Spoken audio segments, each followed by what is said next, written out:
ചില ആളുകളൊക്കെ ലഹരി പദാർത്ഥങ്ങൾക്ക് അടിമപ്പെട്ടു പോകുന്നു. എന്താണ് അതിന് കാര്യം? അത് നമ്മുടെ ഉന്നതങ്ങളിൽ വിരാജിച്ചിട്ടുള്ള നല്ല കലാകാരന്മാരിൽ ചിലരും അതുപോലെയായിരുന്നു. ലഹരി പദാർത്ഥങ്ങളുടെ അമിതമായ ഉപയോഗം കൊണ്ട് ജീവിതം തന്നെ താറുമാറാക്കി കളഞ്ഞവരെ നല്ല കലാകാരന്മാർ നമുക്ക് ധാരാളം ഉണ്ടായിട്ടുണ്ട്, ലോകം മുഴുവൻ ഉണ്ടായിട്ടുണ്ട്. അവരുടെ സൃഷ്ടികളൊന്നും അത്ര മെച്ചമെന്നൊന്നും പറയാനില്ല. സൃഷ്ടി കൊള്ളാം എന്നേ ഉള്ളൂ. എന്നാൽ ഇതൊന്നും ലഹരി പദാർത്ഥങ്ങളൊന്നും ഉപയോഗിക്കാത്ത കലാകാരന്മാരുടെ സൃഷ്ടിയുമായിട്ട് താരതമ്യം ചെയ്യാൻ പോലും പറ്റുകയില്ല ഒരു രംഗത്തും. ചുരുക്കി പറഞ്ഞാൽ എഴുത്തുകാരുടെ രംഗം നോക്കുക. വള്ളത്തോളിൻ്റെ ആ സൗന്ദര്യം, ആ കവിതകൾക്കും രചനകൾക്കുള്ള സൗന്ദര്യം നമ്മളുടെ ഈ ലഹരി പദാർത്ഥങ്ങൾ ഉപയോഗിക്കുന്ന ആൾ കാണുമോ? വള്ളത്തോളും ഉള്ളൂരും നമ്മുടെ നാരായണ ഗുരുസ്വാമിയും പിന്നെ വീണപൂവിൻ്റെ കർത്താവായ അദ്ദേഹത്തിൻ്റെ പേര് എൻ്റെ നാവിൽ വരുന്നില്ല. എത്രയോ ഉന്നതങ്ങളായ സൃഷ്ടികളാണ് അവരിൽ നിന്നിട്ടുള്ളത്. ഈ പ്രപഞ്ചം ഉള്ളത്ര കാലം നിലനിൽക്കും, ലോകമുള്ള കാലം നിലനിൽക്കും. അത്ര ഉന്നതങ്ങളല്ലേ കുമാരനാശാൻ, അദ്ദേഹത്തിൻ്റെ കൃതികൾ. ഇതൊക്കെ അവരാരും ലഹരി പദാർത്ഥങ്ങൾ തൊടുന്നവരല്ലായിരുന്നു. നാരായണ ഗുരുസ്വാമി ഒന്നാം തരം കവി കൂടിയാണ്, ഒന്നാം തരം കവി. ഈ കവികൾ, ഈ ഇത്രയും പേരുടെ സൃഷ്ടികൾ എത്രയോ ഉന്നതങ്ങളാണ്. അത് ലഹരിയുമായിട്ട് ഒരു ബന്ധവുമില്ല. കാരണം അവരുടെ സമഗ്രമായൊരു ഒരു ഒരു ഉണർവാണ് അതിലുണ്ടായിരിക്കുന്നത്, സമഗ്രമായ ഉണർവ്. ഏതെങ്കിലും ഒരു രംഗത്ത് മാത്രം പെട്ടെന്ന് കുറേ വികസിച്ച ആൾക്കാരാണ് ലഹരി പദാർത്ഥങ്ങൾ ഉപയോഗിക്കുന്ന കലാകാരന്മാർ. എന്നാൽ ഇതല്ല, സമഗ്രമായ വികസനമാണ് അവരിലുണ്ടായിട്ടുള്ളത്. അതുകൊണ്ടാണ് അവർ ലഹരി പദാർത്ഥങ്ങൾ ഇഷ്ടപ്പെടാത്തത്.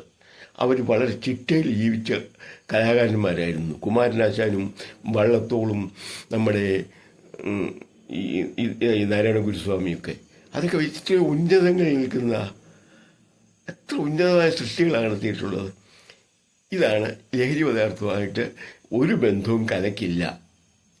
ഈ ലഹരി പദാർത്ഥങ്ങൾ സത്യത്തിൽ വലിയ പ്രശ്നം ഉണ്ടാക്കുന്നത്. അതെങ്ങനെ വന്നു കൂടുന്നു ആ സ്വഭാവം എന്ന് പറഞ്ഞാൽ, ഈശ്വരൻ മനുഷ്യനെ സൃഷ്ടിച്ച കാലത്ത് അവൻ 5 ഇന്ദ്രിയങ്ങൾ കൊടുത്ത് അങ്ങോട്ട് വിട്ടത്. ആ ഇന്ദ്രിയങ്ങൾക്കെല്ലാം പ്രപഞ്ച ഭൂമിയിലുള്ള ഓരോ വിഷയങ്ങൾ ആസ്വദിക്കാനാണ് ശരിക്കും. ഈ 5 ഇന്ദ്രിയങ്ങളിലൂടെ ലോകത്തെ ആസ്വദിക്കാൻ പഠിക്കണം. അതറിയാവുന്നവർക്ക് ഈ ലഹരിയോടോ ചീട്ടുകളിയോടോ അതുപോലുള്ള ഒരു കമ്പവും ഉണ്ടാകത്തില്ല. ഇതൊന്നും ആസ്വദിക്കാൻ അറിഞ്ഞുകൂടാ. ഇപ്പോൾ ഒരു ഐസ്ക്രീം കിട്ടിയാൽ ഒരു വലിയ സ്പൂണാണ് കൊടുത്തെങ്കിൽ അത് 3 വായിലിട്ടുമ്പോൾ ഇരിക്കാൻ പോകും.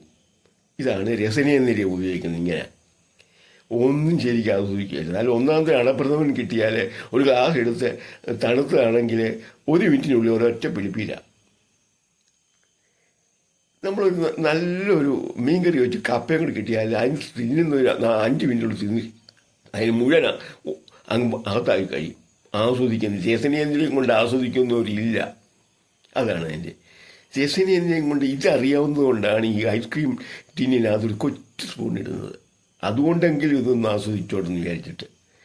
രസനേന്ദ്രിയം കൊണ്ട് നമ്മൾ ഈ ഭൂമിയിലുള്ള എത്ര സുഖകരമാണ് ജീവിതത്തിൽ. നമ്മൾ സുഖം അനുഭവിക്കുക, ഈശ്വരൻ തന്നത്. നമുക്കത് ഉപയോഗിക്കാൻ അറിഞ്ഞുകൂടാ. ഉപയോഗിക്കാനുള്ള കഴിവും കൊടുത്തിട്ടുണ്ട്. നമ്മൾ ധിക്കാരം കൊണ്ട് നമ്മൾ തള്ളിക്കളയുന്നു.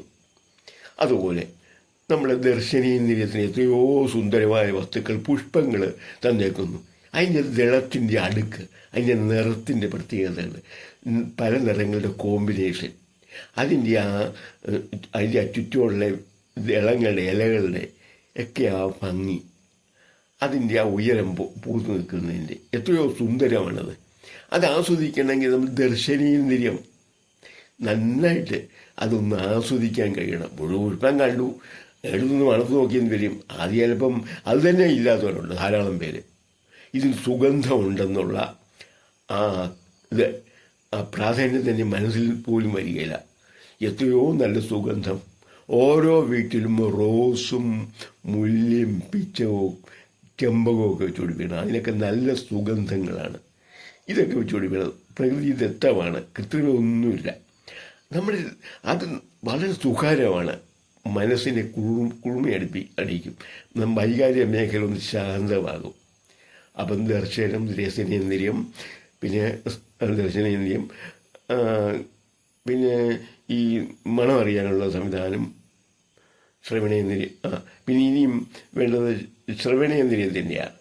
നല്ല ഗാനങ്ങൾ ഇവിടെയുണ്ട്, നമുക്കത് ആസ്വദിക്കാൻ പറ്റും. നമ്മൾ ഗാനങ്ങൾ ആസ്വദിക്കുന്നില്ലെങ്കിൽ എത്രയോ സുന്ദരമായ ശബ്ദങ്ങളുള്ള കിളികളുണ്ട്, അതിൻ്റെ ശബ്ദം ഒന്ന് ആസ്വദിച്ച് ഒരു വനത്തിൻ്റെ അടുക്ക് പോയി നമ്മൾ മതിമറന്നു പോകും. സുന്ദരങ്ങളായ വ്യത്യസ്ത രാഗവും താളത്തിലും ചലിക്കുന്ന പക്ഷികളുണ്ട്. എത്ര രസമാണ്! രസനേന്ദ്രിയ നമ്മുടെ ഈ ശ്രവണേന്ദ്രിയത്തിന് അത് ആസ്വദിക്കാൻ പറ്റണ്ടേ?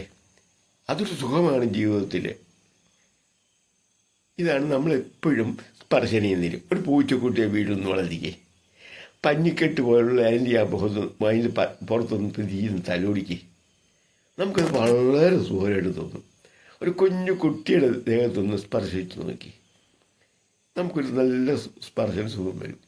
ഒരു കുഞ്ഞു കുട്ടി ഒരു 4-5 വയസ്സ് വരെ ആ തൊട്ടുള്ള ആ സ്നിഗ്ധത ശരീരത്തിലുണ്ടാവും കൊച്ചു കുട്ടികൾക്ക്. അത് അമ്മമാരാ നല്ലപോലെ ആസ്വദിക്കുന്നവരാ. അതുപോലെ നമുക്ക് ഈ പൂച്ചക്കുട്ടി ആസ്വദിക്കാത്തൊരു ലോകത്തില്ല ഒന്നുമില്ല. അതിനായി പൂച്ചക്കുട്ടിയെ വളർന്നത്. എന്നാൽ പഞ്ഞിക്കെട്ട് പോലുള്ള കൊച്ചു പട്ടികളെയും വളർന്നവർ ധാരാളമുണ്ട് ഈ സ്പർശന സുഖം ആസ്വദിക്കാനാണ്. നമ്മൾ ഈ ഇന്ദ്രിയങ്ങൾക്കെല്ലാം വിഭവങ്ങൾ കൽപ്പിച്ചു കൊടുത്തിട്ടുള്ളത് നമ്മൾ കൊടുക്കാമെങ്കിൽ നമ്മൾക്ക് ഈ ലഹരി പദാർത്ഥങ്ങളോടോ മറ്റോ ഉള്ള ഈ കാണത്ത് നിറഞ്ഞ ആ ഒരു വന്യമായ ഇഷ്ടം നമ്മളിൽ വന്നു ചേരുകയില്ല. അതാണ് ഇതിൽ ഗുണം. അത് സുന്ദരമല്ലെന്ന് നമുക്ക് ബോധ്യപ്പെടും.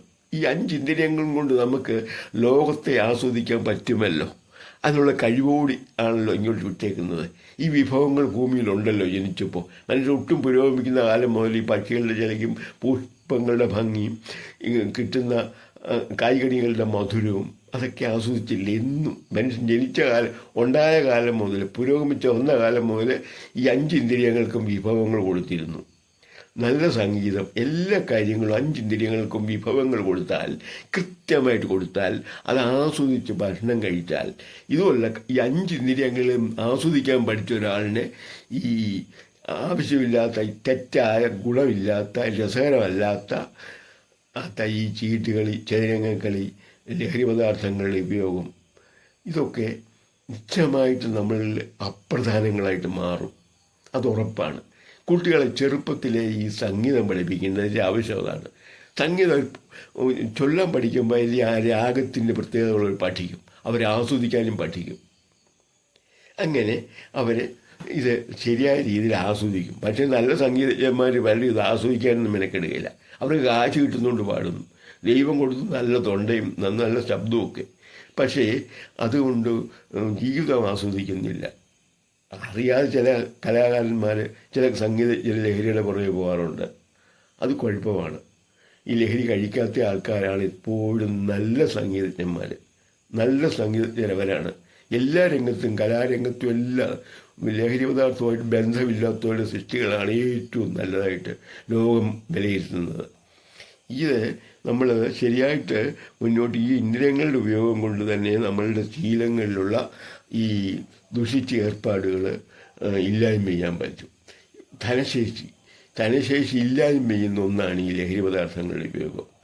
കേരളത്തിലെ ഇന്നുള്ള ഈ ബാറുകളുടെയും ലിക്വർ ഷോപ്പുകളുടെ വിൽക്കുന്ന കടകളുടെയൊക്കെ പകുതി ഓഫ് ചെയ്താൽ, അതായത് പകുതി എണ്ണം അങ്ങ് ഇല്ലാതെ പോകും. എന്താണെന്നറിയാം, ഇവിടുത്തെ ഹിന്ദുക്കളിൽ ഇപ്പം കഴിക്കുന്നവരിൽ പകുതി പേര് കഴിക്കണമെന്ന് വെച്ചാൽ ഇപ്പോൾ ഉള്ള ലിക്വർ ഷോപ്പുകളിൽ പകുതി നിന്നു പോകും. പകുതിയല്ല, 3/4 നിന്നു പോകും.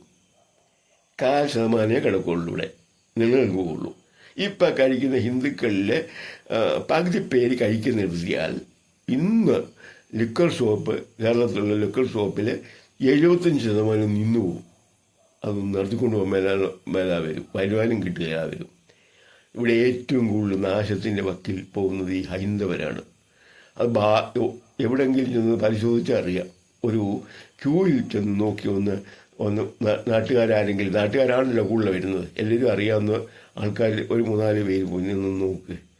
95% ഹൈന്ദവരാണ് അവിടെ ക്യൂ നിൽക്കുന്നത്. അവരുടെ കാശാണ് പോകുന്നത്. ദിവസം 3000 രൂപയ്ക്ക് അതിൽ ലോഡിങ് പണി ചെയ്യുന്നവരുണ്ട്. അതിൽ ഒരു 250 രൂപ വീട്ടിൽ കൊടുക്കും ഭക്ഷണത്തിന് വേണ്ടിയിട്ട്. ബാക്കി മുഴുവൻ അത് ഒരാളെ കൊണ്ട് തീർക്കാൻ വയ്യാത്തത് കൊണ്ട് കൂട്ടുകാരെ കൊണ്ട് വിളിക്കും. അങ്ങനെ അത് തീർക്കും.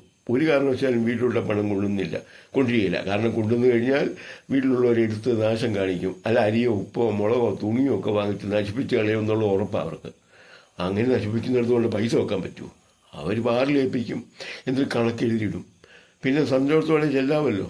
ഒരു ദിവസം പണിയില്ല, വന്നാലും 2 ദിവസം പണിയില്ല, അവിടെ ചെന്നാൽ തൻ്റെ ഇടത്തോടെ അവരെടുത്ത് തരുമല്ലോ. അത് അത് അത് ആസ്വദിക്കാൻ വേണ്ടിയാണ് ഈ ബാറിലേൽപ്പിക്കുന്നത് മിക്കവാറും പേര്. ഷാപ്പാണെങ്കിൽ ഷാപ്പിലേൽപ്പിക്കും. ഇതാണ് ഹൈന്ദവൻ്റെ സ്ഥിതി. അതുകൊണ്ടാണ് ഇത്രയേറെ ബുദ്ധിമുട്ട് അനുഭവിക്കുന്നത് ഹൈന്ദവൻ സാമ്പത്തികമായിട്ട്. ഇത് വളരെ ബുദ്ധിമുട്ട് അനുഭവിക്കുന്ന വിഭാഗം ഹൈന്ദവ സമുദായം തന്നെയാണിത്. കൃത്യമായിട്ട് അതിനെക്കുറിച്ച് പഠന റിപ്പോർട്ടുകൾ ഉണ്ട്. അതൊന്നും പുറത്തുവിടുന്നില്ലെന്നേ ഉള്ളൂ. അതിനെക്കുറിച്ച് കണക്കെടുത്തവരുണ്ട്. ഈ ബാറിൻ്റെയും ഈ ലിക്കർ ഷോപ്പിൻ്റെയും ക്യൂ നിൽക്കുന്നു. ബാറിൻ്റെ ക്യൂ നിൽക്കേണ്ട, കയറി ഇറങ്ങിക്കുന്നത് നോക്കിയാൽ മതി. ഹൈന്ദവൻ്റെ സാമ്പത്തിക ഞെരുക്കത്തിന് ഒരു പ്രധാന കാരണം ഈ ലഹരി പദാർത്ഥങ്ങൾ തന്നെയാണ്. തർക്കമില്ല അതിനകത്ത്. എത്ര കിട്ടിയാലും അത് നശിപ്പിച്ച് കളയുക തന്നെ ചെയ്യും. ഒരിക്കലും ഒരു പുരോഗമന അത് കുട്ടിക്ക് ഒരു ഫീസ് കൊടുക്കണം, ഒരു 500 രൂപ. അതും ആരോടെങ്കിലും കടം മേടിക്കേണ്ടി വരിക.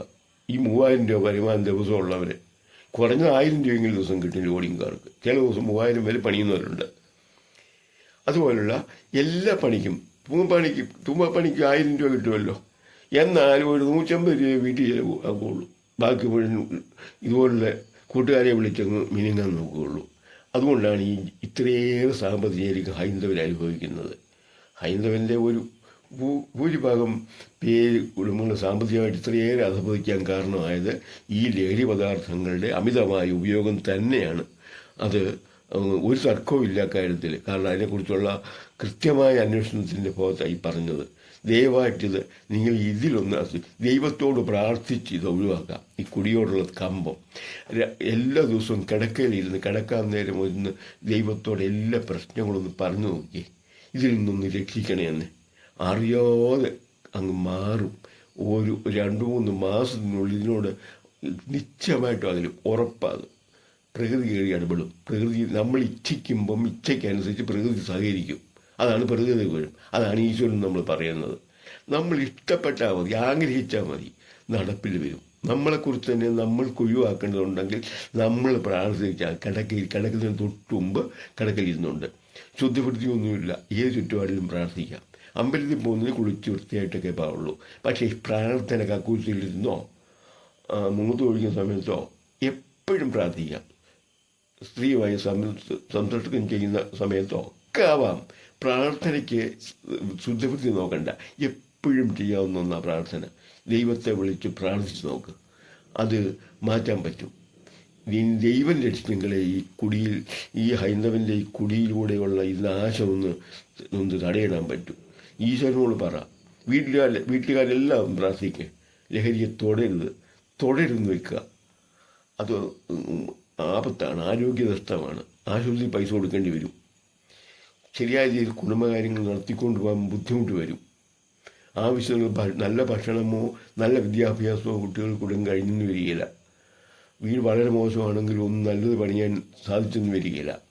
ലോൺ എടുത്താലും അത് അടയ്ക്കണ്ടേ, അതുപോലുള്ള കാര്യങ്ങളുണ്ട്. അതുകൊണ്ട് പ്രാർത്ഥന, നല്ല പ്രാർത്ഥന. വീട്ടിലുള്ളവരെല്ലാവരും ഈ ലഹരി പദാർത്ഥ ആളുണ്ടെങ്കിൽ കിടക്കാൻ നേരം കിടക്കയിൽ ഇരുന്ന് പ്രാർത്ഥിച്ചിട്ടാണ് കിടന്നുകൊണ്ട്. അത് അബോധ തലത്തിലെത്തും. അബോധ തലം എന്ന് പറയുന്നത് ഈശ്വരൻ്റെ വിളയാട്ട സ്ഥലമാണ്. ഉപബോധ തലവും അങ്ങനെ തന്നെയാണ്. ഈ 2 തലത്തിൽ ചെല്ലുമ്പോൾ ഈശ്വരനുമായിട്ട് ഇടപെടും. നമ്മളിലേക്ക് അവിടെ എത്തുന്ന ആശയങ്ങൾ ഈശ്വരൻ കൈകാര്യം ചെയ്യും.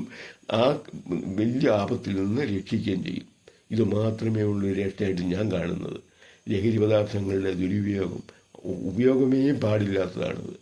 ഈ 5 ഇന്ദ്രിയങ്ങൾക്ക് വേണ്ട വിഭവങ്ങൾ നിശ്ചയമായിട്ടും ചെറുപ്പം മുതലേ കുട്ടികളെ പറഞ്ഞ് ആസ്വദിപ്പിക്കൂ. പുഷ്പത്തിൻ്റെ ഭംഗി, ആ ദളങ്ങളുടെ അടുക്ക്, അതിൻ്റെ ഭംഗി, അതിൻ്റെ മധുരം, അതിൻ്റെ ആ മണം, നല്ല പഴങ്ങളുടെ മധുരം, നല്ല ഭക്ഷണത്തിൻ്റെ രുചി, മധുരത്തിൻ്റെ രുചി, ഐസ്ക്രീമിൻ്റെ രുചി, നല്ല പ്രഥമൻ്റെ രുചി, നല്ല മീൻകറിയുടെ രുചി, ഇതൊക്കെ ഒന്ന് ആസ്വദിക്കാൻ പഠിപ്പിച്ചേ.